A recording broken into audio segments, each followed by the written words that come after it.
पालघरचे खासदार हेमंत सावरा यांच्या वाहनाचा अपघात. विरुद्ध दिशेने जाताना सावरांच्या गाडीचा घोडबंदर रोड इथे अपघात. कोणतीही दुखापत नाही सावरांना, तर चालक किरकोळ जखमी. विरार डहाणू मार्गावरती आजपासून 15 डब्यांची लोकल सेवा सुरू. अप आणि डाऊन मार्गावरती दिवसभरात 8 फेऱ्या होणार. लाखो प्रवाशांना मोठा दिलासा.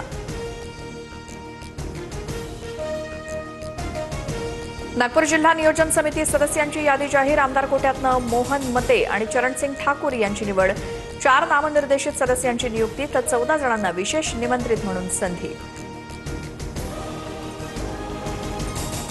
तुळजाभवानी मंदिरात आजपासून 3 दिवस व्हीआयपी दर्शन पास बंद. सलगच्या सुट्ट्यांमुळे मंदिर प्रशासनाचा निर्णय.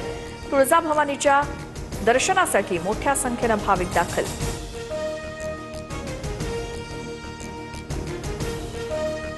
12वी बोर्ड परीक्षेचा निकाल उद्या जाहीर होणार. सकाळी 11 वाजता बोर्डाची पत्रकार परिषद, दुपारी 1 वाजता ऑनलाईन निकाल बघता येणार.